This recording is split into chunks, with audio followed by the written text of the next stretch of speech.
What's going on, my beautiful people? It's AJ over at Big Dudes Music City. Today we're going to do a video over the MPC One by Akai Professional. Today we're just going to kind of go over the physical features of the machine and the capabilities that it has for you to make the tracks that you want to make. All right, y'all. So first thing we're going to go over is clearly the iconic 16 pads on the MPC. You have your different banks over here. You've got banks A through H, which gives you 8 banks of 128 sounds altogether. If you look over here to the left-hand side of the pads, you'll see a button that says full and half level. That's kind of controlling your velocity at half level, or if you want it at full level.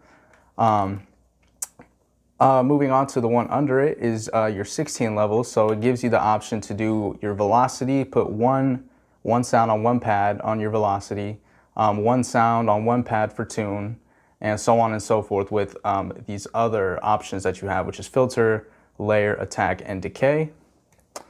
The button right under it is going to deal with your delete and copy on your MIDI functioning. So whenever you're sequencing stuff, you'll be able to select and delete or copy, and I believe it's shift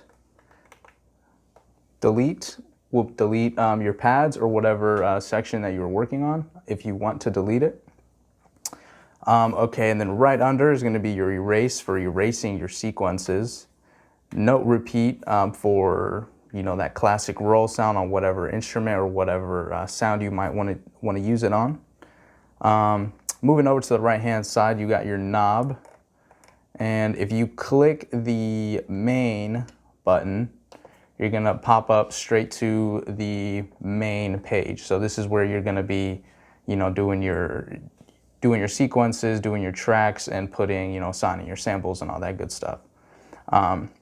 As well as right under, you have your menu button, which lets you go to the different menus, and we will get into these menus in a different video at a later time.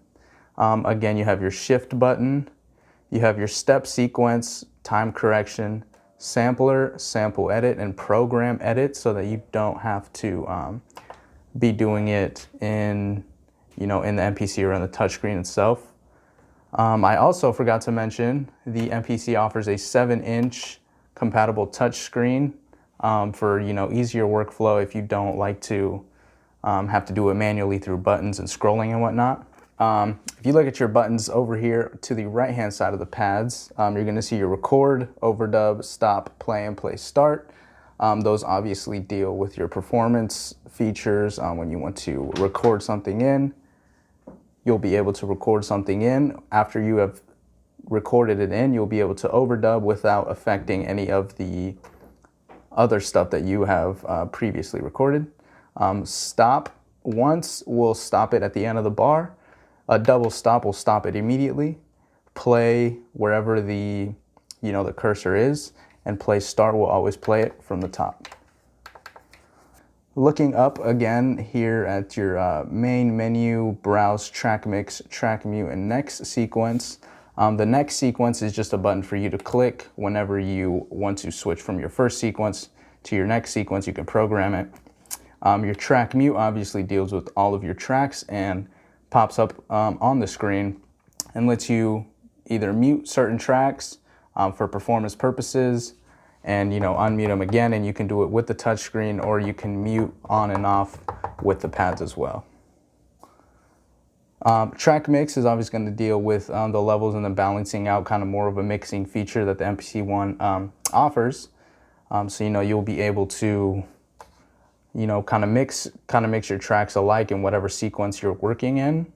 And I actually haven't gotten to these knobs right here. These are actually called your Q-Link knobs, and you can see to the right, there's a button that says Q-Link, and it gives you 4 different options. Sometimes in these screens, it only has 2 options.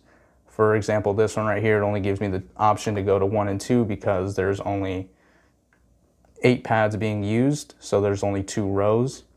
But whenever you're using your Q-Link, you'll notice that there is a yellow box that pops up around whatever parameters you're going to be using, and you will be able to control those parameters with your knobs. So your first, say it's your kick track, snare track, hat track, you'll be able to control with the first one. Second one is the second one, and so on and so forth. Again, we go to our main page, and that just, that's kind of some basic features of what the MPC One offers and a lot of the simple workflow that it offers. Of course, you have your main knob, which, on your screen, if you see the red box as opposed to the yellow, it deals with the big knob, and it lets you, scroll through whatever it may be on different settings and different menus. Just click and it should pop up a red box and you'll be able to control it with that. All right, y'all, so if we take a look at the back of the MPC, where all your connections are going to be made, you can see that you have your master volume and your main left and right. Now that's going to be controlling, obviously, well, the master volume is obviously going to be controlling your main left and right.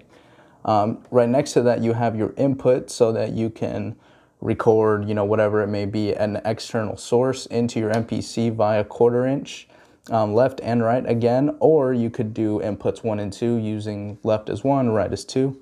And right next to it, you can see that you have your record level, to get the best signal possible.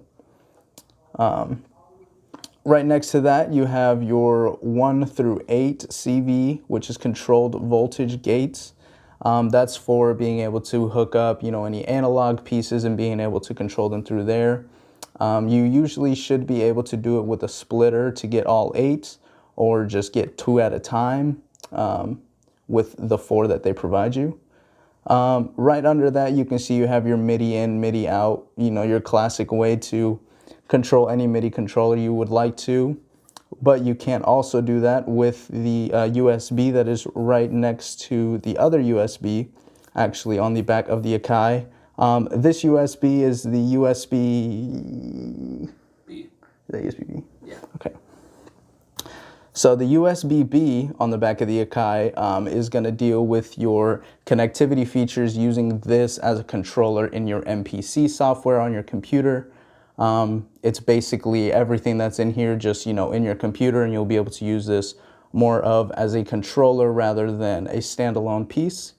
And the regular USB that we're all familiar with is usually used to be able to hook up MIDI controllers via USB that have that compatibility.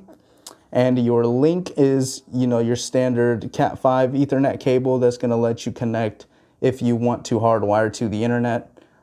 You can do that via Ethernet.